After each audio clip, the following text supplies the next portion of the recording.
dia e sejam muito bem-vindos a mais um episódio da Economia do Bem-Estar, o podcast onde debatemos temas relacionados com a economia, a política, a cultura e a sociedade, sempre buscando compreender como esses elementos se conectam e contribuem para o nosso bem-estar, a nossa qualidade de vida. Todas as semanas estamos aqui a discutir aspectos da economia do bem-estar, aplicações do muito dinheiro que gastamos para melhorar as nossas vidas. Com o Fernando Gaspar, o Álvaro Cidrais, o Henrique Lopes e o José Alberto Pereira. E sempre com convidados ou convidadas fora de série. Tão fantásticos que até se disponibilizam para aturar estes quatro numa manhã de sábado. Antes de passar a palavra ao Fernando, queria só recordar que o podcast pode ser visto em direto na nossa página do Facebook, Economia do Bem-Estar. Pode até colocar as suas perguntas se estiver a assistir em direto. Ligue as legendas, se não for conveniente usar o som. Mas também pode assistir em diferido no YouTube, no Instagram ou no Facebook. Pode até ouvir apenas o áudio no Spotify ou ler a transcrição no nosso site. Ajude-nos a fazer chegar este podcast a mais pessoas, clicando no botão que diz seguir ou subscrever ou a partilhar. Para receber e-mails semanais com o link para o podcast, envie-nos uma mensagem em qualquer destas plataformas. Então, pegue na sua caneca de chá e vamos embarcar nesta viagem. Começa lá a trabalhar, Fernando. Ok, obrigado, Catarina. Bem-vindos a todos. Eu acho que essa Catarina é capaz A Catarina de ter um esqueceu-se de um ascendente sobre pormenor. ti. Desculpa. Não sei o que é que se passa, mas ela passa a vida a dar-te ordens. Eu sei que não é hábito das mulheres passarem a vir a dar ordens aos homens. Não é mas isso que esse é vai um caso um bocadinho sui generis. Não dizem que a inteligência artificial vai tomar conta do mundo. Portanto, está a começar pela Catarina. Dá ordens e eu obedeço. Mas ela esqueceu-se de um pormenor, é que esta convidada desta semana não só se disponibiliza a estar connosco no sábado de manhã, mas é tão fantástica que até vem falar connosco num feriado, em vez de ficar a descansar. Estamos aqui então neste dia 10 de junho, dia de Portugal e de Camões e das comunidades, certo? Não sei se é esta a ordem. Há um sketch brutal do Hermano José que diz exatamente isso. Dia de Portugal, de Camões e das comunidades portuguesas. Do tal canal, do tal canal. Tens memória do tal Elefante. já há muito tempo, já andas cá há muito tempo. Ou se quiseres a moda do Nepal de Ganesh. Portanto, penso que já todos perceberam que temos a equipa completa desta vez, ao fim de várias semanas em que isso não foi possível, e temos connosco a Teresa Anúncio, que faz o favor de estar de volta, a quem dou as boas-vindas, e a quem agradeço a disponibilidade. Só para lembrar, quem já não se lembra do episódio em que a Teresa esteve connosco, ela esteve no episódio 5, se eu estou em erro, a falar connosco sobre felicidade organizacional e importância. Foi ela que veio dizer-nos que nós não somos pessoas, somos recursos quando entramos no trabalho. Quando ficamos o ponto, a partir daí, já não somos pessoas, somos recursos. Isto só para recordar quem tiver... A provocação. Abrir a curiosidade a quem não viu para ir ver a gravação. Mas então, hoje temos a Teresa de volta, felizmente, e pedimos-lhe para voltar, por um lado, porque há quem diga que não a deixámos falar, más línguas, obviamente, e por outro lado, porque queríamos muito discutir com ela o que é que a aprendizagem pode ter a ver com a felicidade pessoal. E isto também tem muito a ver com os episódios que se seguiram, porque depois da Teresa tivemos aqui, por exemplo, o Georg Dutschke, nunca digo bem o nome dele, a falar-nos sobre o livro que acabou de publicar com o Álvaro Dias, com o estudo sobre a felicidade organizacional, onde ele diz que somos pessoas, ok? Não somos recursos. Espetáculo! E tivemos aqui artistas. Fiquei maravilhado. Cientistas a falar-nos de diversos inputs, digamos assim, que contribuem para a felicidade, ou não, para a felicidade das pessoas. Mas todas estas conversas acabaram sempre por cair, de uma forma ou de outra, na escola, no ensino. Houve uma altura que eu achei que, como somos todos ou fomos professores, é por isso. Mas não, os próprios convidados acabam sempre por ir cair nesta questão, a importância que o ensino, a aprendizagem, as diferentes alturas de aprendizagem ao longo da vida podem ter ou têm na felicidade pessoal. Introduzindo a questão desta forma, para ver se a Teresa desta vez fala, ia-lhe pedir para nos dizer, assim, em termos gerais, concorda que isto tem alguma relação? Aqui eu posso dar uma lista de adolescentes e jovens adultos que não vão concordar com essa ideia de que a escola contribui para a felicidade deles. Pois, quando vocês me convidaram para este tema, eu pensei, o melhor contributo que eu posso dar aqui é falar da aprendizagem, não nessa fase, mas no início da vida, que é a aprendizagem que os seres humanos fazem mais estruturante e que vai determinar todas as outras.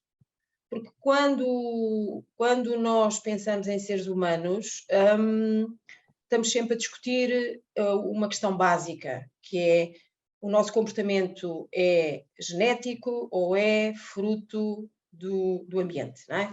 É a discussão de fundo que se faz há imenso tempo. E, efetivamente, nós sabemos que nós temos, utilizando aqui uma classificação das áreas cerebrais muito simples, que é o cérebro triúnico, nós sabemos que temos duas camadas mais profundas do cérebro que são, efetivamente, muito estruturadas logo à nascença. Temos o tronco cerebral, que é o que comanda o nosso funcionamento orgânico, todo o funcionamento automático, todo o sistema nervoso autónomo, e esse, efetivamente, quando o bebê nasce, está todo estruturado. E, portanto, é geneticamente determinado. Temos depois uma camada pequenina por cima do tronco, que é o sistema límbico, que também vem muitíssimo estruturado, que é a parte emocional, porque tem lá, digamos, todas as redes neuronais que nos permitem ter os instintos de sobrevivência e os instintos de vinculação, que são fundamentais nos mamíferos, ok? Se não houver vinculação, não há sobrevivência. Se uma mãe e uma cria não se ligam, não há sobrevivência. E, portanto, ali no límbico temos o medo, que nos permite fugir, ou congelar, ou chorar, ou o que seja, e temos o amor, o vínculo, não é? Isso também vem muito estruturado. O bebê já vem com essa potencialidade. Mas depois nós temos uma coisa que vem por cima dessas duas camadas, que é o córtex, e que sabemos hoje que é muitíssimo plástico. E porquê é que nós sabemos isso? Porque quando pegamos num bebê, e aquela história do menino da selva da Disney é uma história real, quando nós pegamos num bebê humano e o colocamos em ambientes não humanos, por exemplo, em convívio com animais, o ser humano adquire quase completamente o comportamento animal. Se forem lobos, um comportamento lupino e por aí fora. Se nós pegamos numa espécie o mais próximo de nós, um chimpanzé, e o metemos à nascença em ambientes humanos, ele não adquire comportamento humano. Adquire uma ou duas coisas, mas de todo não tem a plasticidade do cérebro humano. O que é que isto quer dizer? Quando o bebê nasce, a razão porque ele tem um comportamento tão desconjuntado, digamos assim, o bebê vê mal, o bebê ouve mal, o bebê tem uma, digamos, uma expressão motora toda desarticulada, o bebê não tem pensamento crítico, não tem raciocínio lógico, etc. É precisamente porque essa camada fina do cérebro vem cheia de neurónios, mais do que a de um adulto, mas não estão ligados. E, efetivamente, essas ligações, esses caminhos neuronais, fazem-se depois do nascimento. Ok? O que significa que nós somos seres que aprendemos. Enquanto que um lagartinho sai do ovo e não precisa de cuidados parentais e começa logo a fazer o que é suposto, não tem aprendizagem. Nasce com a estrutura cortical, que eles não têm praticamente, em tronco e pouco mais, nasce com uma estrutura cortical já estruturada e ele não precisa de cuidados parentais nem de aprendizagem. Sai do ovo e começa a ir sozinho. Ok? E, portanto, nós demoramos 20 e tal anos a maturar o córtex. E ele matura de trás para a frente. Ou seja, ele começa a estruturar, não sei se têm noção, mas o próprio cérebro tem áreas especializadas. Agora, todas elas interagem de baixo para cima, de cima para baixo, da esquerda para a direita, numa orquestração muito equilibrada, mas, na verdade, nós temos a zona perceptiva, a percepção é toda daqui desta bandolete para trás, daqui para a frente é o pré-frontal, onde temos digamos, as capacidades de integração da percepção, interpretação, decisão, controle de impulsos, pensamento crítico, planeamento, controle, etc. E aqui no meio esta bandoleta é a zona onde emitimos as respostas. Portanto, entradas, aqui visual, aqui auditiva, aqui tátil, gosto e cheiro mais lá profundamente. Isto tudo é integrado, é transportado para o córtex pré-frontal, tomam-se decisões e nós agimos a partir daqui. Ou falamos, ou andamos, ou corremos, ou batemos, ou fugimos, o que quer que seja. Isto, no bebê, não está estruturado. Ok? Então, a primeira aprendizagem decisiva para a Quando tu felicidade... dizes isto não está estruturado, as redes neuronais não estão estruturadas. Não estão estruturadas. Os neurónios estão a boiar no meio da glia, não é? Estão ali todos, mas não estão estruturados. No princípio, o bebê dorme mais de 12 horas e enquanto ele sonha, como todos nós, o sonho significa arquivo de memória, basicamente, ou seja, seleção de experiências para depois as memorizar e as arquivar. Portanto, o bebê, durante os primeiros, não é o bebê, é o ser humano, durante os primeiros 7 anos da sua vida, está a fazer ligações neuronais para toda esta área do cérebro. E à medida que vai crescendo, vai reduzindo as redes que aproveita. Isto é como uma cidade, a gente pode pôr internet na cidade toda. Mas depois, com a experiência, com os adultos, com os humanos, ele vai começando a restringir apenas para as competências que lhe convém neste mundo encarnado, neste mundo material em que nós vivemos. Ok? E, portanto, eu diria que o que acontece nessa fase da vida é determinante para a felicidade futura. Vocês imaginam que é um menino no Bangladesh ou que é um menino em Londres? Isso determina totalmente o que é o futuro e o que é a vivência nos locais formais de aprendizagem que a gente costuma ter aqui no século XXI e XX, que é as escolas. Portanto, eu diria que dou muita importância. Tudo é determinado nesta primeira fase da vida. E, portanto, para já, dizer-vos que esse é o momento da aprendizagem que interessa mais aos psicólogos. Os professores, quando recebem os meninos na escola, a partir dos 6, 7 anos, já estão a receber seres muito formatados. E eles são todos diferentes. Daí a dificuldade de lidar com várias personalidades, não é? Tudo isso foi feito antes. E se nos interessa ter meninos iguais aos melhores que a gente encontra na escola, nós temos que perceber o que é que se passou antes. Isto é só para começar, não vou agora falar de tudo na primeira resposta. Deixa-me já agora colocar-te uma outra questão que aqui há uns tempos falávamos e que também ficou aqui a bater, que é, então, mas como é que tu explicas que temos um hemisfério esquerdo que as pessoas definem como habitualmente aquele mais racional, no hemisfério direito aquele que é mais instintivo, intuitivo, claramente intuitivo, e depois uma coisa que nos liga, e eu lembro-me um dia destes sugeriste que visse uma TED Talk que mostrava claramente e falava sobre estes temas, e a diferença entre os dois e depois a existência de uma coisa que os liga, que é a parte límbica, digamos assim, a parte emocional do cérebro e o tronco, naturalmente, que os liga. Como é que tu explicas isto que acabaste de dizer, em certa medida, vai um bocadinho contra estas questões, ou integra-se, de que modo é que se integra? Integra-se. O que liga o hemisfério esquerdo e o direito não é o límbico, nem o tronco, é o corpo caloso, que digamos, um conjunto de fibras do córtex, dos neurónios do córtex. Portanto, e portanto, tu tens efetivamente o hemisfério esquerdo com a parte cognitiva racional e a parte emocional, e tens um direito igualmente com a parte cognitiva e a parte emocional. Tens 4 grandes áreas, digamos. Efetivamente, nós ficámos a saber qual era, digamos, o aporte do hemisfério direito para a nossa existência, para a nossa consciência, quando uma neurocientista, isto já se falava de hemisfério esquerdo e direito há muito tempo, mas na década de 50 os neurocientistas deixaram cair essa abordagem, porque aquilo foi apropriado pela população, não é? Com esta sobretudo a espiritualidade, esta tal diferença, e o cérebro direito é a espiritualidade e a criatividade, e os neurocientistas acharam que isso era muito básico. E, portanto, abandonaram um pouco essa abordagem do esquerdo e do direito, e portanto, vemos as abordagens neurocientistas mais por outras vias. Mas, realmente, esta neurocientista teve um AVC e perdeu completamente o seu hemisfério esquerdo. E como aquilo durou, foi um acidente isquémico, acho eu, e aquilo durou cerca de 4 horas a acontecer, ela conseguiu, com os seus conhecimentos científicos, perceber o que é que lhe estava a acontecer. Ela demorou 8 anos a recuperar o esquerdo e acabou por recuperar o esquerdo, e da sequência disso é que ela fez aquela TED Talk e depois escreveu um livro, que se vocês quiserem comprar neste momento, é um livro que se chama O Cérebro a 100%. Isto mudou a vida dela, mas o que é que interessa perceber? Porque ela voltou a pôr no tabuleiro a discussão sobre o esquerdo e o direito. O que é que lhe aconteceu quando ela perdeu o esquerdo? Só para vocês perceberem o que é o direito, que é uma coisa impressionante. Ela, quando perdeu o esquerdo, ela perdeu o conceito que nós temos, a percepção que nós temos do tempo e do espaço.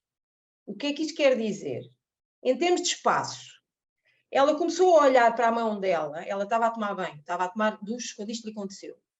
E quando ela começa a olhar para o braço dela, ela, em vez de ver um corpo sólido, com limites em relação ao exterior, ela começa a ver um conjunto de partículas. Ela vê partículas e não corpos sólidos. Não se esqueçam que a visão é um produto do cérebro depois da entrada de ondas luminosas, não é? É tudo energia que entra no cérebro. E é tudo energia que sai do cérebro. O que acontece lá dentro é que a gente não sabe bem. Entram ondas luminosas e nós processamos aqui atrás no córtex occipital e produzimos imagens sólidas dos objetos, exceto do ar, exceto do gasoso. No caso dela, quando perde o esquerdo, ela começa a olhar e, em vez de ver corpos sólidos, ela vê partículas. E, de repente, essas partículas são iguais às que estão fora dela. E, de repente, ela começa a ter a percepção do corpo dela enorme e fundido no resto do espaço. Em termos de tempo, ela começa a esquecer-se de quem é, perde a linguagem e perde os números. Ela deixa de ter código linguístico e código numérico. E vai perder o nome dela, as memórias passadas, nada. Ela deixa de saber quem é. Isto ao longo das 4 horas a coisa vai acontecendo. E, portanto, como ela não sabe quem é, também não se projeta no futuro. Não pensa no futuro e fica apenas ali um corpo enorme a expandir-se no presente. Isto é a percepção. Portanto, esta parte toda atrás do cérebro, faltando esta esquerda, esta direita dá esta percepção. A parte emocional ainda foi mais estranha.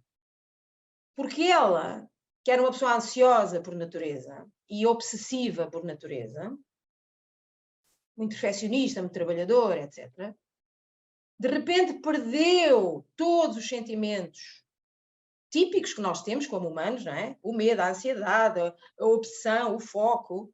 E ela diz que sentia um bem-estar que fazia a não querer sair dali. Mas tinha a esquerda ainda a funcionar. E foi isso que a levou a arrastar-se até ao telefone, ligar para o colega de trabalho e dizer: eu estou a ter um AVC. Mas ela estava cada vez mais a sentir-se em plenitude, aquilo que os santos e os yogis falam em nirvana. Portanto, ela emocionalmente estava num bem-estar enorme. Ela lembra-se de estar durante 7 anos num dilema em que ela não queria sair daquele estado. Quando ela recuperou, mas não ficou com a consciência dela igual, não é? E, portanto, ela hoje em dia consegue gerir qual é as partes do cérebro que ela mobiliza em função das condições em que está. Se ela estiver em trabalho, a gerir, fazer um trabalho qualquer com a equipa dela, etc., ela usa o esquerdo. Mas muito facilmente ela, se estiver ao pé de uma amiga que está a morrer, como aconteceu, que ela conta no livro, ela vai buscar o direito. Nunca mais viveu da mesma forma. Portanto, o que é que eu quero dizer com isto? O bebê, à medida que vai crescendo, pelas atividades que nós pedimos que ele faça, ele vai estruturando muito mais o esquerdo. Se nós lhe pedirmos para ele cumprir horários, porque tem que estar na escola às 8 da manhã e tem que sair para o recreio às 11 e depois tem que ir para o refeitório ao meio-dia, etc, etc. Isto é uma gestão do tempo do esquerdo. Quando nós vemos pessoas que não sabem gerir o tempo, como eu, por exemplo, estou numa consulta e se for a última consulta, aquilo avança 2 horas, eu estou no direito. Eu estou a usar o direito. Estou a viver o presente. Estou a ouvir a história daquela pessoa. Portanto, quando nós estamos a cumprir as regras da nossa sociedade ocidental do século XXI, nós estamos no esquerdo. Isto é o ego, é o eu. Tem tempo, tem espaço, tem identidade. E tem diferença entre mim e o outro.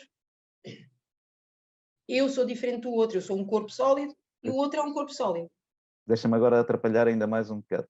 Pronto, eu tenho estado a olhar para a cara dos nossos companheiros e estão mais ou menos assim. Eu já aprendi uma desculpa nova para quando chegar atrasado, estou no direito. Exatamente, exatamente. Mas há uma outra coisa muito gira em relação a isto, que há uns anos li também um trabalho do Daniel Siegel, não sei se te diz alguma coisa, um rapazito que faz, é um neuropsicossociólogo, digamos assim, que tem trabalhado muito a questão da aprendizagem, nomeadamente a aprendizagem das crianças. E ele começa um dos seus, aliás, eu acho que ele também tem uns TED Talks, e ele começa uma das suas apresentações de uma forma muito gira, que diz assim, eu até há uns anos, tal como todos os neurocientistas, acreditava que a plasticidade se montava até aos 20 e poucos anos, 25, por aí fora, e que tem que ver com a mielina e por aí fora. Mas depois, mais tarde, divorciei-me. E 6 meses depois a minha mulher não era a mesma. Aquilo tinha mudado completamente e eu pensei, como é que estive casado não sei quantos anos com esta gaja? Foi este o racional dele. E depois diz, mas eu entretanto, tive aqui mais 2 ou 3 meses, apaixonei-me por outra, e passado para aí de uns 2 meses, eu digo para comigo, eu não sou o mesmo. O que é que se passa comigo? Pronto, e daí decorreu um novo racional que ele começou a tentar criar, que é, se calhar, as autoestradas neuronais também têm uma componente de projeção para outros. Principalmente quando nós encontramos nos outros um determinado tipo de sentimento e de pensamento e conseguimos criar uma empatia com. E então tem andado a explorar muito essa questão da aprendizagem social, digamos assim, dos miúdos, nomeadamente os mais pequenos. Porque é relativamente mais fácil de estudar, digamos assim, porque tem menos variáveis, como tu tens estado a definir. E eu gostava de saber o que é que tu pensas sobre isto, porque esta foi uma questão que é uma questão que ainda hoje considero muito relevante, e na aprendizagem muito relevante. O Zé Pacheco, quando pega na questão, o Zé Pacheco é aquele professor que criou a Escola da Ponte com outras pessoas. O Zé Pacheco faz um trabalho notável nesta matéria de aprender em sociedade. Ele diz que uma criança aprende na aldeia e aprende sempre. A aprendizagem é um processo social. O Edgar Morin diz exatamente o mesmo. E, portanto, eu gostava que tu falasses sobre esta questão também. Como é que tu interpretas isto? Porque, de facto, tu racionalizas num paradigma diferente daquilo que é o mais comum. Portanto, como é que Não, mas, mais uma vez, não é nada contraditório. Há uma estruturação do cérebro até aos 20 e tal anos, em termos, como é que eu dizia, estrutural, de uma forma anatómica, entendes? Mas, efetivamente, a plasticidade mantém-se até morrer. Mantém-se até morrer. A plasticidade mantém-se porque nós temos um mecanismo, efetivamente, essa é a base da psicoterapia, ok? Porque se não fosse assim, não valia a pena tu fazeres psicoterapia, porque as pessoas não mudavam. Estruturavam até aos 20 e tal e pronto, e o entendimento do mundo delas estava estruturado e estava estagnado. Não. O que nós dizemos é a base infraestrutural do cérebro estabiliza até aos 20 e tal. O que é que isto quer dizer? Que tu tens um adolescente extremamente afinado em termos das áreas cerebrais da percepção e por isso eles são tão bons em termos perceptuais. Teresa, deixa-me só interromper um bocadinho. Eu sei que esta não é a pergunta que eu devia estar a fazer, mas a gente não me vira a dizer. Sim, eu sei que esta não é a pergunta que a gente devia estar a fazer, mas a gente não domina todas as mesmas matérias da mesma maneira. Podes, por favor, explicar-me o que é a plasticidade do cérebro? Muito obrigado. Ok. A plasticidade significa que tem uma estrutura que vai mudando. Ou seja, o que é o cérebro? O cérebro é um conjunto de neurónios, são as células típicas do cérebro. Depois tem lá uma série de outras células, que são as células da glia e mais algumas outras, que são mais o suporte das outras, dos neurónios, que são aquelas que limpam o ambiente, que criam as condições ideais para os neurónios funcionarem. Até são muito mais do que os neurónios, as células da glia, mas efetivamente todo o funcionamento cerebral baseia-se nestas células específicas deste órgão, que é o cérebro. E o que se passa, como é que elas funcionam? Como também nos outros órgãos, que é através de ligações entre elas, criam-se redes. Portanto, são os neurónios a comunicar uns com os outros que são a base do comportamento, do pensamento, das emoções, de tudo o que o cérebro faz. Redes neuronais, estás a ver? Ora, o que é que acontece? Essa arquitetura de redes é que determina a matéria, que é o cérebro. O teu cérebro estrutura-se ao longo da vida até tu morreres. Então deixa-me acrescentar Já para percebi. ser isto. Mas Quando isso, pessoa- desculpa lá, ao Fernando, só para dizer que esta plasticidade não é do cérebro inteiro. Existe neurogénese nas partes profundas também, existe a renovação de neurónios, coisa que se julgava que não havia, mas há. Mas esta plasticidade é só daquela camada exterior que é o córtex. Ok? Nas outras há menos plasticidade. Estamos a falar só da camada exterior. Ok? Todos aqueles profissionais que vendem milhões de euros de serviços para as pessoas mudarem as suas vidas, reprogramarem as suas mentes com Para diferentes incidir no módulos, cérebro. É para incidir no córtex. isso é possível, mas tem limites. É o que estás a dizer. Tem, claro que sim. O que é no fundo, o pináculo enfim, do ser humano? É o que a gente chama a consciência. Nós temos aqui um pré-frontal muito maior do que todos os outros animais. Quando nós vemos anatomicamente, mesmo em termos proporcionais, o cérebro humano com os outros cérebros, tu tens uma parte desse cérebro que é realmente diferente da dos outros, que é o pré-frontal. E parece que seria aí um pouco, mas o cérebro, como vos digo, não é assim tão simples como nós estamos a dizer. Todo ele interage, é muito dinâmico e muito complexo. A ligação está-se a fazer sempre entre todas as áreas.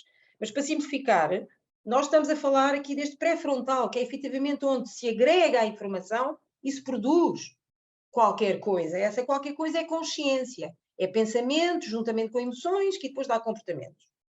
Ora bem, esta consciência parece ser diferente nos seres humanos. Parece dar-nos uma sensação de que conseguimos agir no mundo muito mais, de uma forma quase ilimitada. Dá-nos talvez uma ilusão de que temos poder sobre o mundo, e por isso chegámos aqui ao século XXI. Dá-nos uma criatividade porque temos vários caminhos para o mesmo problema. É um pré-frontal que produz mais, aparentemente, do que os outros animais. Portanto, é aqui que está a diferença. Ora, esta plasticidade acontece sobretudo nesta zona. Ok? Quando nós dizemos que os adolescentes têm a parte perceptual muito desenvolvida, por isso é que eles têm, mas a da frente não, por muito que a gente lhes ensine, ou que a gente tenha terapia com eles, ou que a gente os ponha na escola, eles ainda não têm uma infraestrutura neuronal aqui no pré-frontal mielinizada que permita as ligações neuronais. Por muito que tu te esforces, as ligações não se fazem todas como deviam fazer. Só a partir dos 20 e tal é que a gente começa a conseguir ter impacto nesta área. Porquê? Porque a infraestrutura não está criada. A partir daí temos a infraestrutura. Isto é como eu estava a dizer há bocado, é como tu teres uma cidade e tu ainda não levaste o cabo da internet aqui a esta zona. Portanto, não tens a infraestrutura. A partir do momento em que está lá a infraestrutura, então aí tu já podes ligar e desligar o que tu quiseres. Os animais têm consciência? Eu acho que sim. Nós estamos a falar em níveis de consciência aparentemente diferentes. Pá. Parece que houve aqui um salto qualitativo a partir de um determinado nível de consciência, pelo menos que nos levou a criar uma sociedade complexa como esta, estás a perceber? Mas eles têm consciência. O que é a consciência? É a noção de si próprio, a noção dos outros e do espaço em que se vive. Eles têm essa noção. Se vocês forem à Netflix ver, eu agora estive a ver uma série de séries sobre os chimpanzés. Tens lá 3 ou 4 séries neste momento sobre chimpanzés. Eu recomendo que vocês vejam. E vejam se não reconhecem ali grande parte da nossa realidade.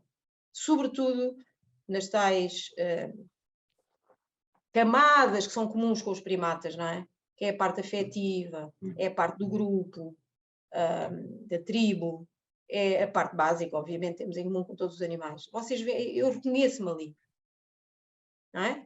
Onde nós não nos reconhecemos é depois numa outra camada que eles não têm. Eles chegam a ter, e é uma percepção muito clara, eles chegam a ter maior noção emocional, maior inteligência emocional em determinados contextos do que nós. Eles conseguem percepcionar e, inclusivamente, decidir de forma diferente. Não sei porquê, por acaso é uma coisa gira, mas ainda... Vocês vejam a relação de uma progenitora com as crias. Sim. E vejam o que é que a sociedade humana nos retirou nesse campo ao pôr-nos em cima outras áreas prioritárias, como sendo o nosso sistema produtivo e económico, não é? Aliás, que é há uma a parte coisa, social. Como sendo o trabalho. É isso? Como sendo o trabalho, exatamente. Aliás, há uma coisa muito gira, que há alguns estudos feitos de caráter antropológico com crianças em África que conviveram com a mãe, estão com a mãe até mais ou menos Trabalhar. aos anos, andam sempre agarradas à mãe. Sempre É agarradas. verdade. Exatamente. E das mais variadas formas, e a capacidade de desenvolvimento dessas crianças é francamente superior à de outras que são retiradas desta relação. E Exatamente. a mulher que vai para o campo e a criança vai agarrada e que Exatamente. está com ela, pronto. Há estudos Mas de caráter antropológico, sociológico, muito interessantes sobre esta Tal e questão. qual. Mas isto toca num ponto muito sensível na nossa sociedade atual, que é o papel da mulher Também é verdade. e a relação com as crias e a relação com o trabalho. Isto foi uma experiência social que nós fizemos, a libertação da mulher, e muito válida e muito legítima, mas com impacto na psicologia das gerações seguintes, enorme, e está por escrever ainda este impacto, porque Sociedade socialmente, ocidental, Teresa, não é? ocidental, Sim. ocidental. Mas que está a ocidentalizar todo o resto do mundo e, portanto, está a começar a ter as mesmas sensibilidades em vários outros contextos. Infelizmente não concordo muito com isso. Não? Não. Sim, porque em contextos onde há a haver ocidentalização efetiva, acontece exatamente o mesmo. Agora, por exemplo, ainda há bocado estávamos a falar do Nepal, não, felizmente ainda não. Felizmente nos aspectos. Nepal, Índia, Sri Lanka, Tailândia, Indonésia, Filipinas, todos os países árabes, a grande maioria da África subsaariana, é onde vive a maior parte da população. A China, até o Japão.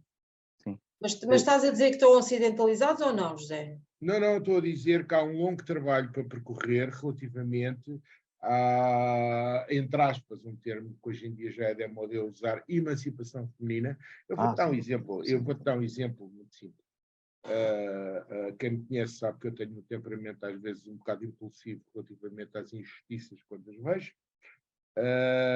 De qualquer maneira, eu sempre que vou ao Nepal fico normalmente em casa de amigos, já não preciso ir para o hotéis, tenho sempre amigos que me dão em casa de uns amigos, portanto um casal, ele inglês, ela nepalesa, em casa dos pais dela. No último dia a mãe dela não estava, tinha ido passar uns tempos como prima. No último dia que eu lá estava, nós almoçámos. O pai dela, que é cozinheiro num hotel, fez um almoço especial e houve uma garrafa de vinho especial, francês ou italiano, uma coisa dessas, não há lá vinho português, infelizmente. E quando foi para fazer um brinde, vieram 3 copos para a mesa. E eu perguntei, 3 copos porquê? Ela está com problemas de estômago. E eu disse, vai imediatamente buscar um copo, se faz favor. Portanto, isto é uma família já bastante evoluída. Não estamos a falar de uma família das montanhas, do campo, porque esses vendem as filhas para alimentar os filhos. Mas também digo uma coisa, no mundo ocidental há diferenças. Eu lembro-me na década de 80, foi quando comecei a trabalhar, na altura não era psicóloga, era economista, e estava totalmente formatada na minha cabeça pelos meus pais, que é com a ética do trabalho. E comecei a trabalhar com consultores alemães. E eu lembro-me do alemão, que coordenava a nossa equipa, dizer, eu não entendo Portugal. Eu nunca vi tanta mulher a trabalhar até tão tarde, a gente saía de lá às 8 e tal, 9 da noite. Como é que vocês fazem com os filhos? Nós, na Alemanha, temos a noção que nos primeiros 5 anos dos miúdos, eles têm que estar com os pais. Portanto, eu combinei com a minha mulher, com um ou outro ficaria em casa com eles. Eu não me importaria de ter ficado. A minha mulher quis ficar. Vocês aqui como é que fazem? E eu respondi-lhe na altura, olha, nós aqui se calhar temos de ter 2 trabalhos para ter uma vida condigna e, portanto, aqui homem e mulher têm que trabalhar os 2 e têm que trabalhar até tarde. Portanto, isto também tem a ver com a riqueza e a pobreza. Mas não tem só, porque mesmo hoje, classes médias altas, quando realmente a libertação da mulher é uma coisa bem-vinda, obviamente, e eu então sou absolutamente intolerante a qualquer diferença de género, visceralmente, sou como o José, quer dizer, tenho impulsos viscerais, agressivos, quando sinto alguma discriminação, e no entanto eu reconheço que efetivamente nós não temos ainda hoje esta consciência do impacto, os miúdos criam-se. Olha, já agora uma coisa, quando é que nós aprendemos isso? Quando é que nós aprendemos isso? Em que fase da nossa vida nós estruturamos mais essa questão? Porque isso, no fundo, é uma base cultural. Pois era aí que eu queria chegar. Desculpa lá, é que eu vou ter que sair só 2 minutos, porque estão-me aqui a ligar e eu vou ter que atender. Eu acho que há um problema que é muito mais. É que mesmo em algumas miúdas mais novas, eu trabalho com malta nova também, é que existe um condicionamento logo de base onde elas não ousam pensar, onde elas não ousam sonhar, onde elas não ousam assumir as suas qualidades, as suas competências, os seus papéis, a sua vontade, não é? É uma coisa que ainda me choca hoje em dia, e eu tenho pessoas amigas que trabalham numa coisa chamada APAV, e é uma coisa que me choca, é que recorrentemente a APAV faz sessões de esclarecimento nas escolas secundárias sobre violência no namoro. E eu acho que isso em pleno século XXI é uma coisa que é de tal modo bizarra que até mete impressão. Estamos a falar de escolas secundárias, portanto, o que significa que há um perpetuar de situações nefastas na sociedade e pronto, eventualmente Isso é o fruto muito claro desta ausência de família na formação das crianças. Ou seja, tu és formado sozinho ou com os teus pares. Em vez de teres um modelo de relação homem-mulher, não tens nos casais já hoje. Ou seja, os casais, desde a década, do início do século XX, desde quase da Revolução Industrial, tu passaste a ter toda a vida dos seres humanos estruturada de acordo com o horário das fábricas e com o horário do trabalho. E então tu deixaste de ter casais, deixaste de ter família, não há modelos. Porque há uma característica do nosso cérebro também, uma forma como nós aprendemos, também está demonstrada em termos psicológicos, que é, nós aprendemos mais pelos modelos, pelo que observamos, do que pelo que ouvimos. Ou seja, nós temos uma coisa que é uma descoberta relativamente recente, que são os neurónios de espelho. Deixa-me interromper antes que te vás embora. Olha, eu vou ter que sair Esclarece só um bocadinho, volto já também. Este assunto. Onde é que as mulheres aprendem o seu lugar na sociedade? Onde é que os homens aprendem o lugar das mulheres e dos homens na sociedade? É na escola ou em casa? É em casa, é na escola, eles absorvem tudo, porque tu estás em casa e tens a sociedade em casa, através da televisão, através dos ecrãs. Tu antes, por exemplo, no Neolítico ou na Idade Média, tu aprendias na aldeia e em casa, ou na quinta, não é? Onde as pessoas trabalhavam no campo, e tu aí só aprendias no teu grupo restrito, só observavas aquele grupo e reproduzias sistematicamente, porque não tinhas contaminação de fora, não é? Aquele modelo. Por isso é que durava tanto tempo as culturas anteriores. A partir do momento que tu entras na Revolução Industrial, criam-se cidades. Tens um grupo muito maior. Então, mas a dizer que essa aprendizagem é feita logo a partir do bebê. A partir do momento em que tu tens uma percepção estruturada, que é a tal estruturação desta parte de trás do cérebro. E, a partir daí, os neurónios de espelho são uma coisa absolutamente fabulosa, que nos diz uma coisa nova do cérebro, que é uma coisa incrível. A maneira como se estrutura o cérebro e as aprendizagens é assim. Tu pões uma pessoa com elétrodos na cabeça, sentada, sossegada, numa cadeira, a olhar para um ecrã. E no ecrã tens uma pessoa a correr. O que se observou é que a pessoa que está a correr tem ativado uma determinada zona do seu cérebro, porque está a correr. A zona motora, nomeadamente, a zona visual, etc, etc. O que é que nós observamos? Que a pessoa que está apenas a observar aquela que está a correr vai ativar no seu cérebro a mesma zona que aquela que está a correr tem ativada. Vejam qual é as implicações disto. É incrível, certo? Nós plasmamos. Ou seja, aquela ideia da aprendizagem vicariante, que já se estudava há não sei quantos anos, agora está completamente demonstrada como real e potentíssima na capacidade de estruturação de tudo o resto. E, portanto, eu não percebi o princípio da tua frase. A ideia da aprendizagem vicariante, ou seja, exatamente, por modelo, por repetição, modelo. Por repetição do outro. Exatamente. Principalmente aqueles que têm um significado emocional para nós. Portanto, sempre, tudo tem uma carga emocional para nós, não há nada. Deixa-me pegar no exemplo do Zé Alberto Pereira. Não adianta, não adianta estar a APAV a fazer ações de formação sobre a violência de namoro se a criança cresceu a ver violência no casal. Sim, adianta. Não vai saber nada. Adianta, precisamente por causa da plasticidade. Ou seja, Se quisermos podemos aprender, é isso? podemos aprender ao longo da vida até morrer. E se O tivermos que uma é que emoção faz- construtiva positiva, mais forte do que a anterior, facilmente agarramos novos. Tal e qual. O que é um psicoterapeuta? É alguém que reúne as condições de agente educador, vou usar a vossa palavra, a gente em psicologia não usa isto, mas podemos usar, para aquela pessoa. Quais são as características de um agente educador? Tem que reunir duas características. Uma, representar para aquela pessoa um ser seguro, confiável, uma certa autoridade. Ok? Não pode haver igualdade, não é um par, não podemos ser pares. Temos que estar alguns num sítio que nos faz mestres. Aquela pessoa tem que olhar para nós como alguém que tem algo a ensinar de forma segura, em que ela confia. Ponto número 2, ao mesmo tempo ser alguém tolerante, que dê colo, que dê afeto, que compreenda, que aceite. Estas características são as características dos bons pais. Também são as características dos bons psicólogos, também são as características dos bons professores. E também dos bons líderes. E dos bons Que, aliás, é líderes. uma coisa muito interessante. E dos bons líderes. Alguém que se preocupa comigo, mas alguém que me lidera de forma benigna, ok? Em quem eu confio, de que me vai puxar para cima, ok? Exatamente. E, portanto, como é que nós agimos? Qual é o principal motor do comportamento humano? Não é a necessidade. Evidentemente, quando estamos na base da pirâmide de Maslow, é a necessidade. Quando tu tens fome, não pensas em mais nada. Quando tu tens uma perda de alguém muito, muito querido, tu não pensas em mais nada, estás a fazer luto. Mas daí para cima, tudo se comanda a partir do sentido. O que é que me faz sentido? Qual é o meu objetivo? Qual é a minha motivação? É a partir dos sentidos. E quando tu tens uma pessoa muito deprimida em consulta, tu só consegues que ela saia daquela depressão quando ela der sentido à coisa.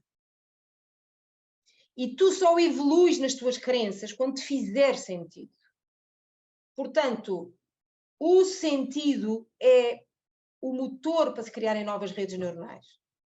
O significado da coisa. Sentido é diferente de significado. Significado e sentido são coisas diferentes. Então, um líder, um formador, um educador, um pai, um psicólogo, o principal de tudo é, de uma forma segura, permitir que aquela pessoa crie sentidos novos. Mas também podes criar sentido para uma criança de 1 ano. Só que com uma criança de 1 ano é de uma maneira, com uma criança de 3 anos é de outra, com uma criança de 7 é de outra, com um adolescente de 15 é de outra, com um jovem adulto de 20 é de outra, com um adulto de 50 é de outra. Então, São pessoas diferentes. Está a dizer que um empreendedor cria uma empresa e cria uma equipa que vai trabalhar nessa empresa, consegue que o rendimento das pessoas seja muito melhor se conseguir criar sentido para aquilo que lhes pede para fazer, para aquilo que elas têm que fazer. Sentido coletivo ou sentido para a sua vida? Os dois, tem que ser os dois.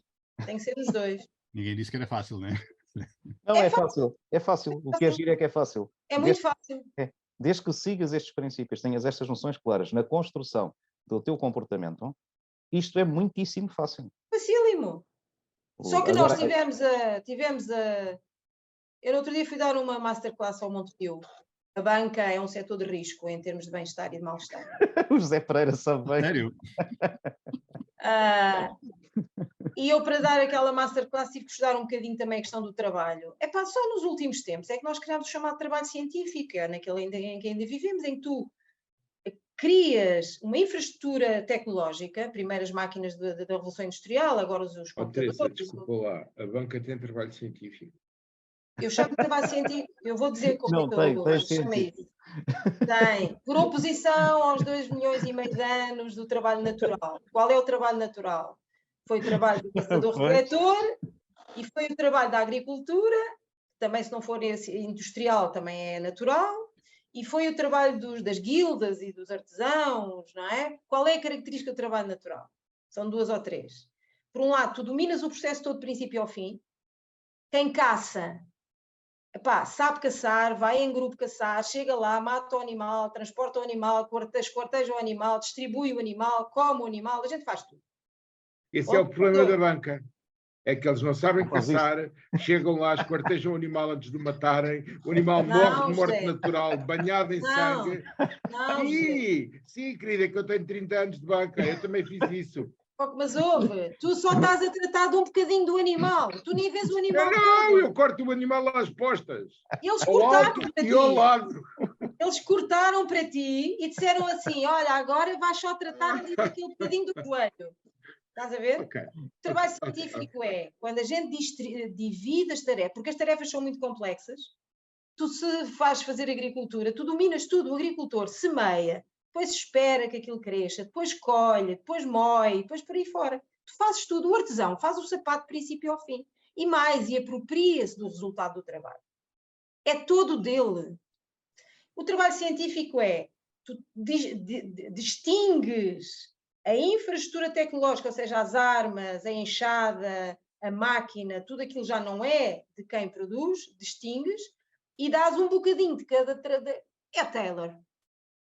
Vamos lá Diz ver, assim, calma. Taylor. É Isso uma assim. padronização. Os gajos da Volvo nos anos 70, 80, seguindo os círculos da qualidade do Christian Runros, também andaram a fazer carros por equipa, em cima de plataformas. Há outras experiências disso, por causa da noção de haver o sentimento de posse relativamente ao produto. Funcionou muito bem, não foi? O problema é que... Funcionou bem. Não, funcionou bem, só não funcionou bem porque tu, em vez de produzir 1 milhão de carros num dia, produzias só 600 mil. Tal e O qual. problema é esse.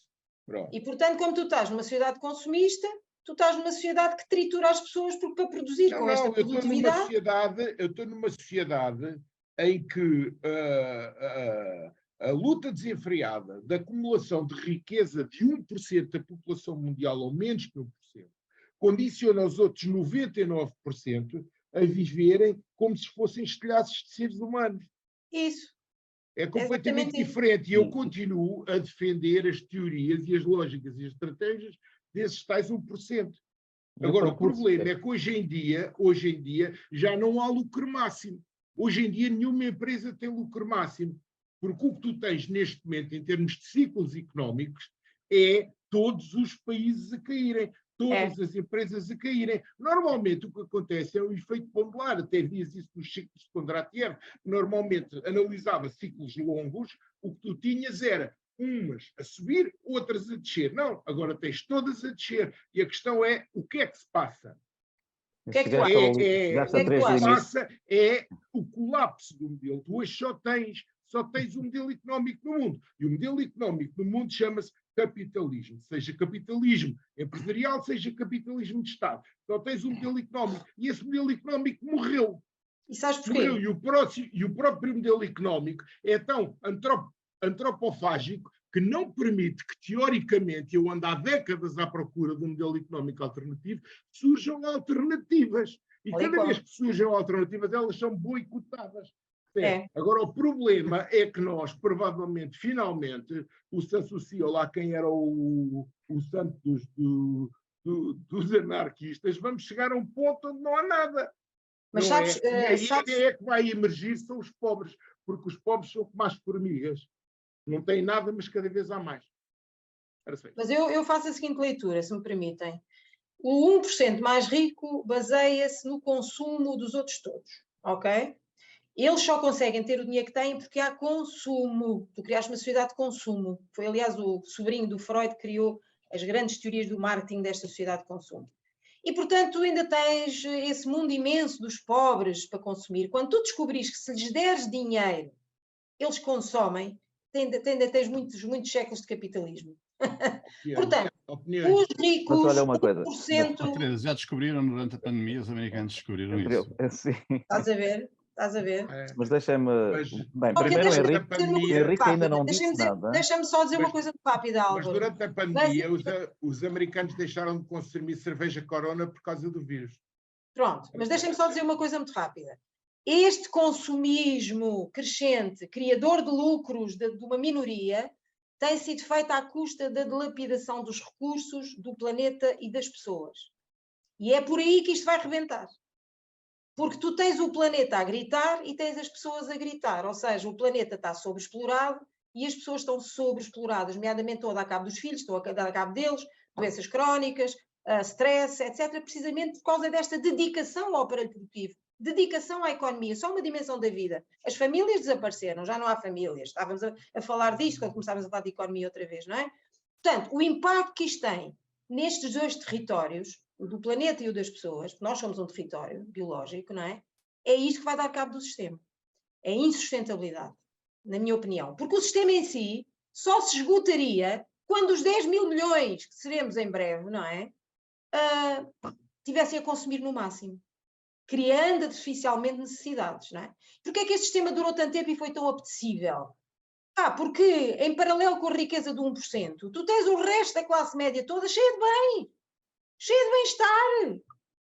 Se não fosse o caso das taxas de lucro estarem a baixar e estarem a descer. Então, estão. Respondendo aqui um bocadinho ao Álvaro, eu ainda não disse nada porque eu não sei muito bem por onde é que é de começar, sem tirar o programa à Teresa. Outra vez, basta começarmos a falar de economia. Não, eu iria mais atrás. Eu iria mais atrás, iria a 1911, quando o Ortega y Gasset, nas Meditações do Quixote, escreveu que nós somos eu próprio e a minha circunstância, e se não salvar a circunstância, não me salva a mim. Isso leva-nos a dois pontos fundamentais. Ao ponto sujeito, que a Teresa teve a ocasião de explicar o funcionamento, e outro que é o ponto que estamos a falar agora.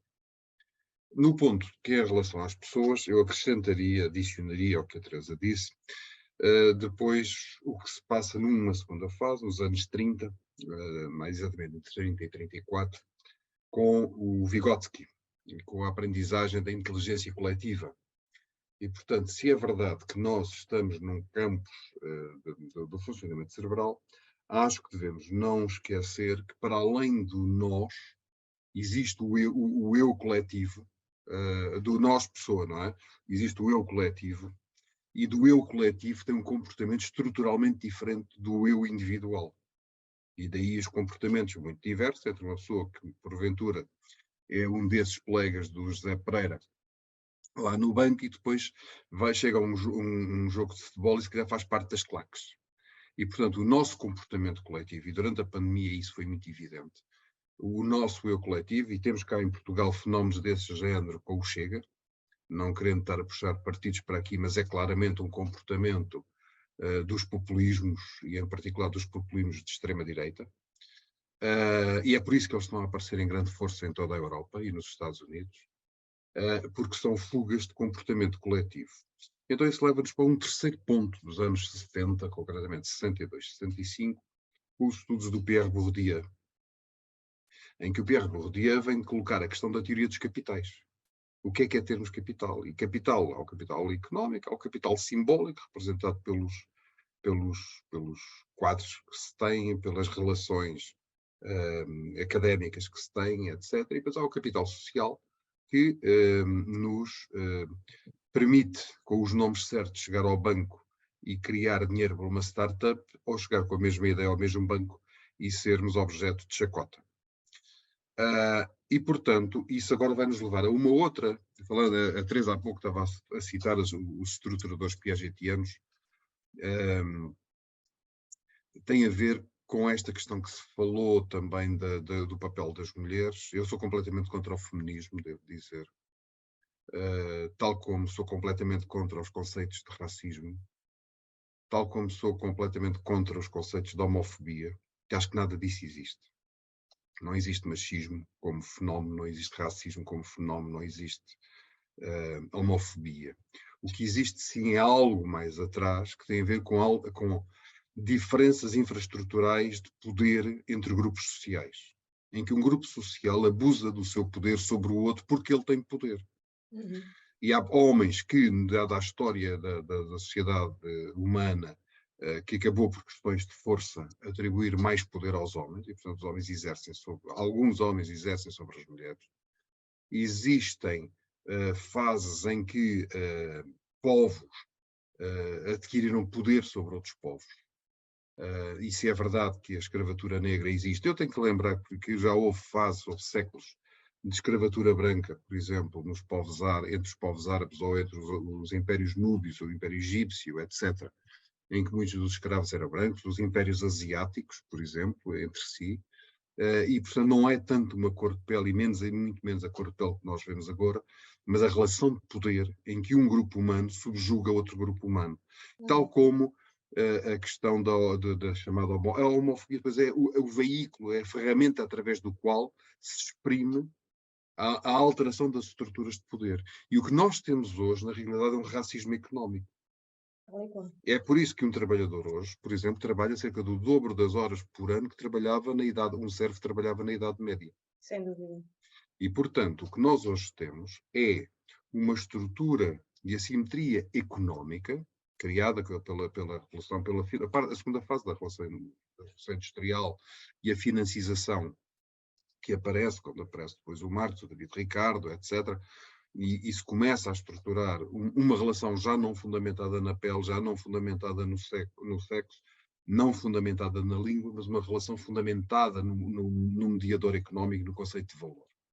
Tanto que, tanto Adam Smith, em 1756, quando escreve a Riqueza das Nações, há que lembrar que o próprio Adam Smith pediu para queimar a obra. O Adam Smith tinha vergonha da Riqueza das Nações. E nós hoje temos a Riqueza das Nações porque houve um estudante norte-americano dele que jurou que tinha queimado o exemplar, e não queimou. E a razão era muito simples, é porque o Adam Smith era um fervoroso religioso católico, escocês, que na resposta, na guerra entre o Locke, outro moralista escocês, e o Jean-Jacques Rousseau, o Locke entendeu que estava a perder e pediu ajuda ao seu amigo Adam Smith, e ele diz que mesmo um pecado capital que é a ganância, e por isso ele fundamenta toda a sua lógica no Breed, mesmo a ganância, que é pecado capital, era melhor que o jacobinismo. E daí o conceito da mão invisível, mas o próprio Adam Smith tinha vergonha. Ele não era bem vergonha, ele apontou aquilo que como mesmo um pecado capital católico é melhor do que o melhor do jacobinismo. O Marx vai pegar da mesma coisa e apenas a cola, em vez de ser o grid, é o solidarity. Não é?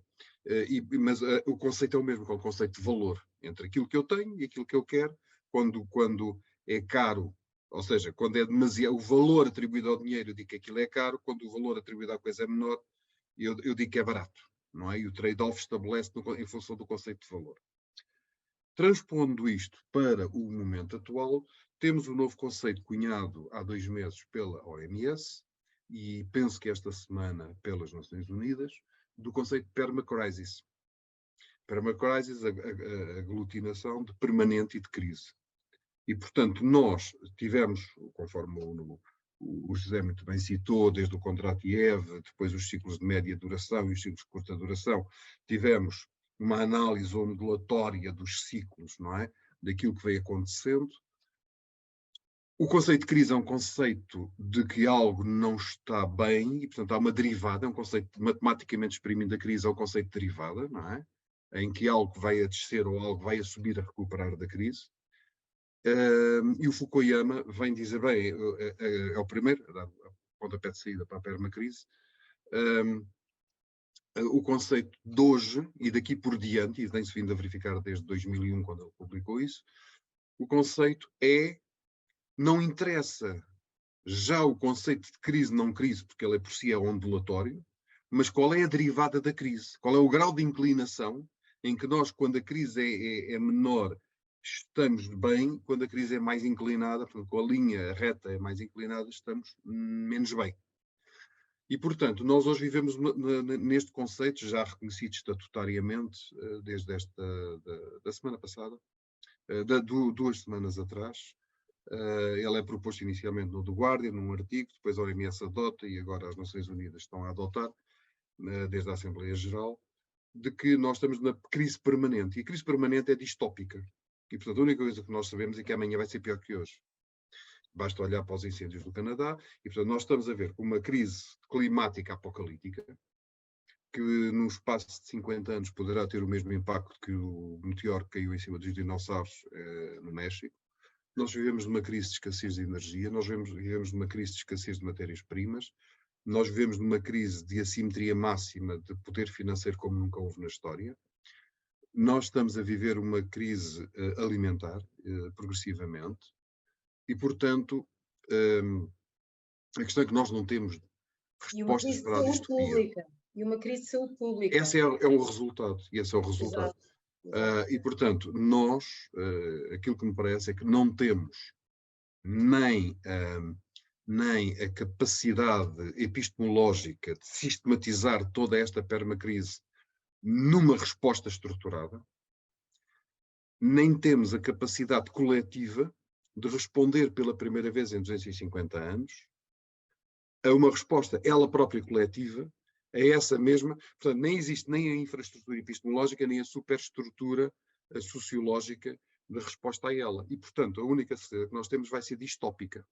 E agora aparece um mediador novo, aliás, seguramente já terão lido o artigo que o Soros publicou há 4 dias sobre esta matéria, aonde ele aponta, depois de, enfim, toda uma sua vida, não sei o que, não sei o que mais, em termos de causas e não sei quantos, aparece a inteligência artificial a progredir de uma forma descontrolada, como sendo a resposta.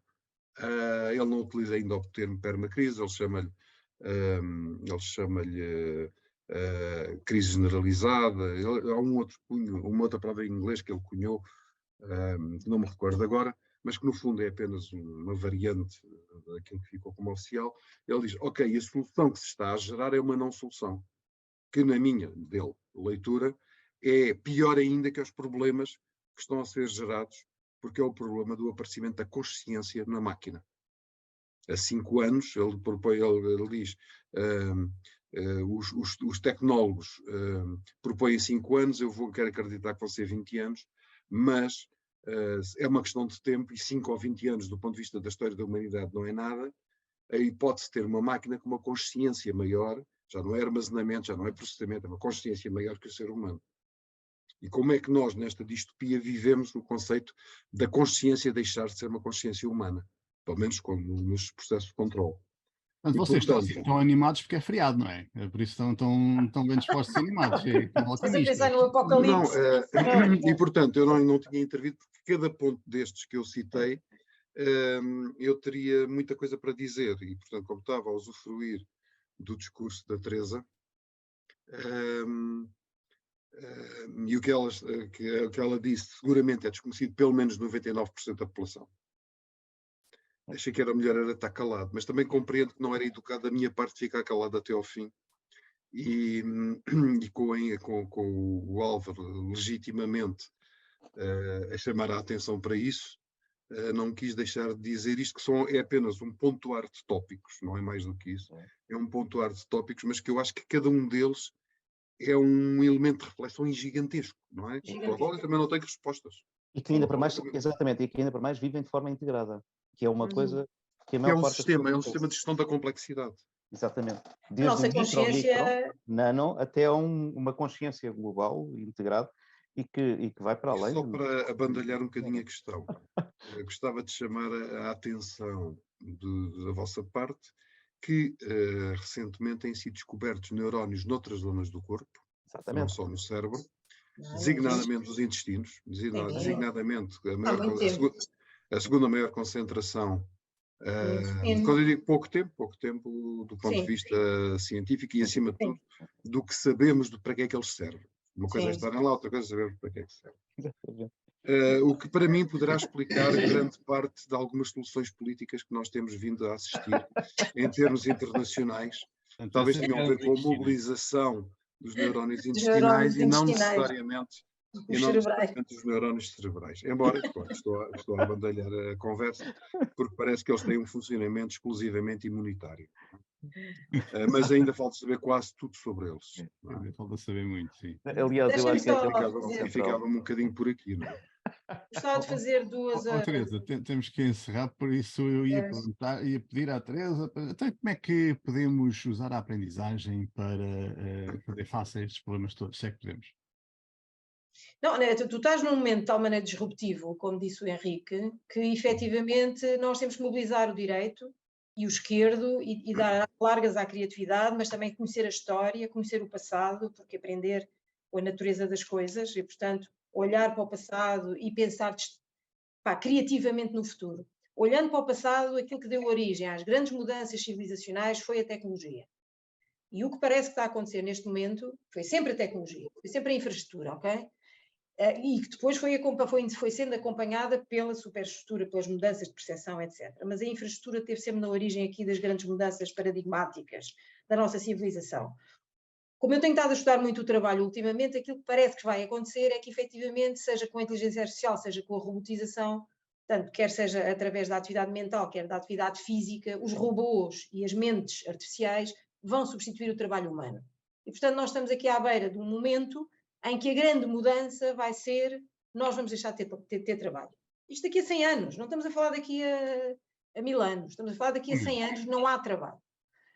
Há bons livros sobre isto, em que se fala que há uma primeira fase em que os novos trabalhos substituem os antigos, próximos 50 anos, e há uma segunda fase em que todos os trabalhos vão ser substituídos. Todos. Ora, isto obriga, obviamente, a ter uma sociedade humana completamente diferente e estamos a começar a perceber que temos que ir mesmo para o rendimento garantido, ok? Universal. E, portanto, uma sociedade humana, sem que os humanos tenham que trabalhar, mas têm que beneficiar e comer e viver, não é? Vai seguramente... Sem serem entendidos como párias, nem como mendigos. Isso, tal e qual. Opa, leiam um livro muito giro, que eu não vou dizer em português, mas é Bullshit Jobs, do antropólogo David Graeber. É muito interessante ler esse livro. E os outros que ele tem. E é muito Portanto, eu diria... também. Desculpa. O valor da antropologia, o valor que a antropologia está a poder recuperar nos próximos anos. Impressionante. Por causa desta livro, mudança. lembrei-me logo da banca. Mas agora imaginem o que é uma sociedade sem trabalho para os humanos. Portanto, isso é para os nossos bisnetos. Sim, a dizer. Acho que sim. Pelo menos é o que dizem as previsões. E, portanto, o que não quer dizer... O trabalho pode ser alterado. Exatamente. Diz. Não, o conceito de trabalho pode ser alterado. Depende. Aliás, é isso que eu acho que já está a acontecer. Sim. Que é uma coisa muito interessante. Trabalho para não mim, é uma única é atividade. Subscrito. Repare uma coisa, existe trabalho... Para dar rendimento? Não, é isso mesmo. Eu quando começo a dar aulas sobre isso, eu digo mesmo isso. Vamos distinguir trabalho de atividade. O ser humano é um ser ativo, tem sempre que estar em atividade.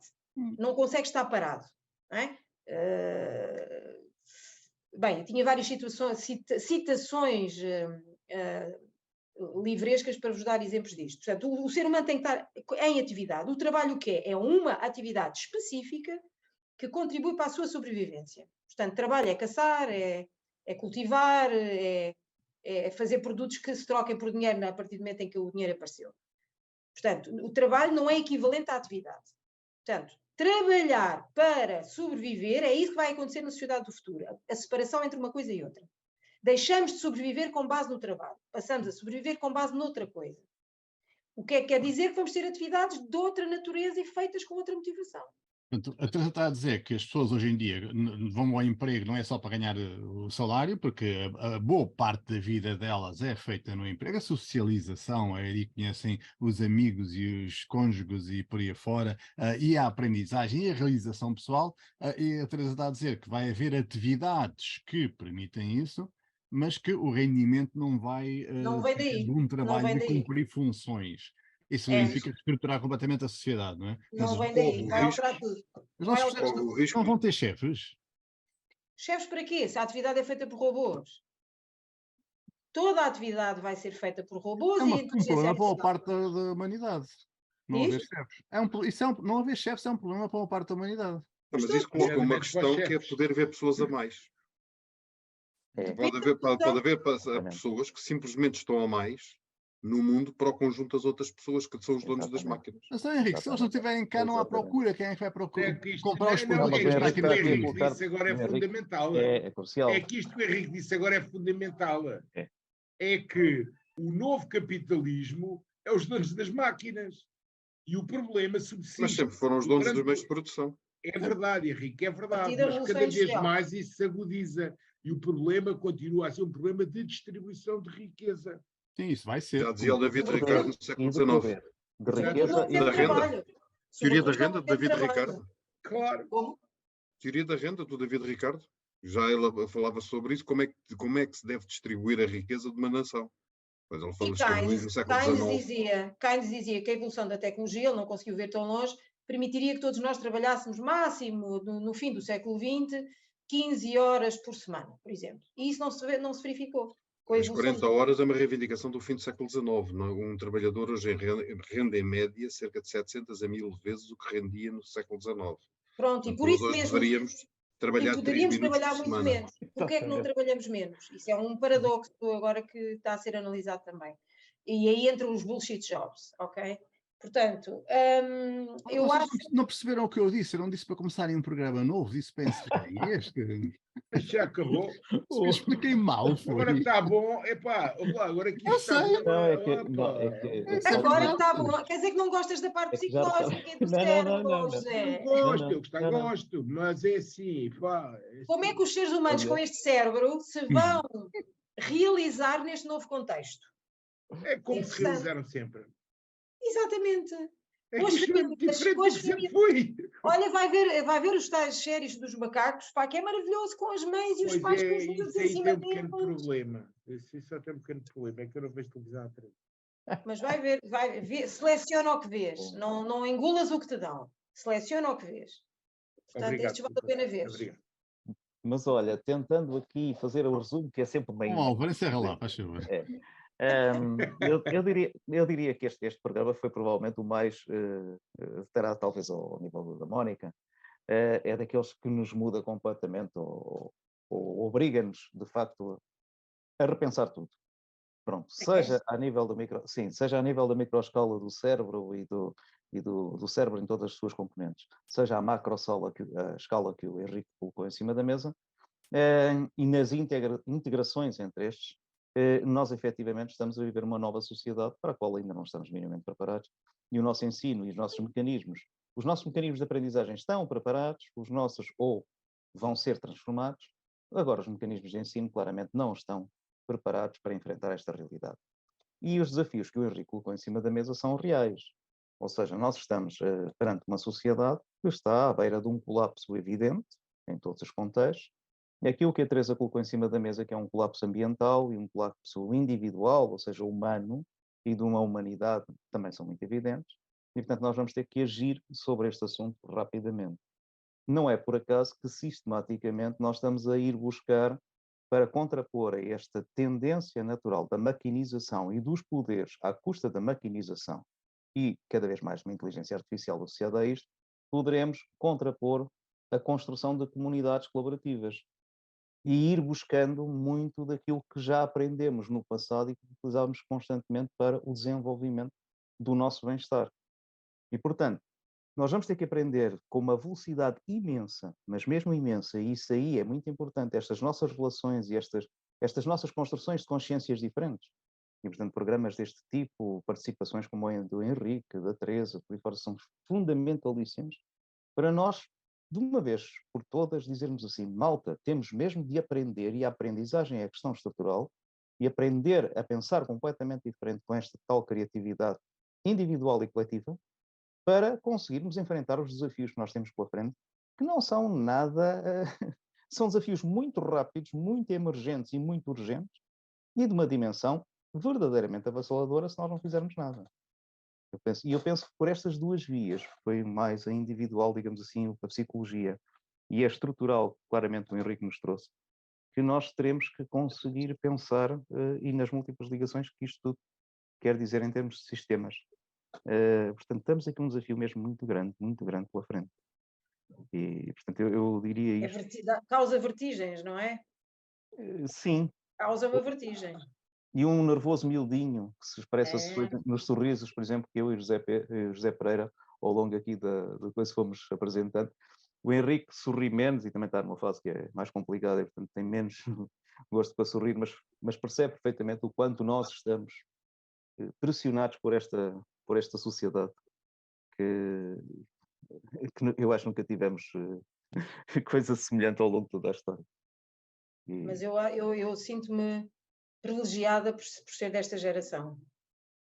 Apesar de tudo, apesar desta aflição. É um bom fecho, é uma excelente frase para encerrarmos. Não sei se o Henrique e o José têm alguma observação final. Não, não, acho que é continuar a conversa. Isto é muito pano para mangas.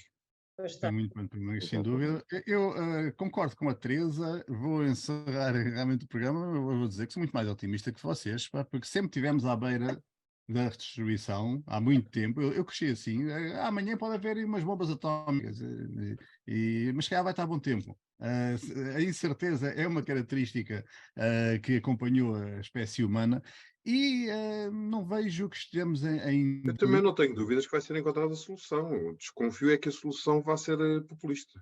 E se for populista e se der aquela... Isto não é uma solução, é uma transição, talvez. Haverá mudanças. A Temos essa transição vai enorme ser capacidade. dura. A transição vai ser dura até que cheguemos à homeostase outra vez. Vocês estão Mas a outra vez esquecer. crise. Isso é Vocês estão admitir a que esquecer. a humanidade alguma vez está em homeostase. Eu tenho sérias Epá, dúvidas. Vocês estão a querer Para um esquecer. sistema aberto, está sempre assim, não é? Sim, mas atenção que o planeta tem efetivamente limites ecológicos. E também Não- esse aspecto, Portanto, sim. nós Não Também, temos este nunca- artigo que saiu agora. Não é o Nunca planeta. estivemos. É Não, os o planeta limites para a tem. nossa sobrevivência. Obviamente. Não, mas o próprio planeta. mas, Ou seja, Álvaro, já é que- desde o Planeta Malthus dá-se distintas para nós. Claro. Sim, Nós é que naturalmente. podemos ser Não, extintos. mas o Malthus, mas estamos- quando o Malthus falou, tínhamos 1,5 mil milhões de habitantes no planeta e não consumiam metade, nem metade, quer dizer, nem era aquilo, se calhar 700 ou 1000 temos vezes. mais. Não mais. tínhamos, não. Não tínhamos, não. Não tínhamos, não. E nessa E altura, não consumiam como nós Para a Era consumimos. espécie para aí um milhão. humana, não é para o planeta. não, Isso é não, tudo perigos para a espécie humana, não é para o planeta. Não, para o planeta no sentido ecossistémico do termo. Para Ou seja, nós. afeta-nos nós. os animais, todos os animais. Os animais também, os animais. Todos os animais, e é nesse sentido Sim, que eu sim. estou Oh, a meus referir. amigos, esse é um excelente tema para o próximo programa. E, portanto, as próximo alterações programa. climáticas são reais. Vamos já começar outro. Obrigado a todos por Exatamente, terem olha. inscrito. E, Obrigadíssimo. até para a Obrigada. semana, que estaremos de volta com mais um convidado, mais um tema, algo seguramente completamente diferente. Mas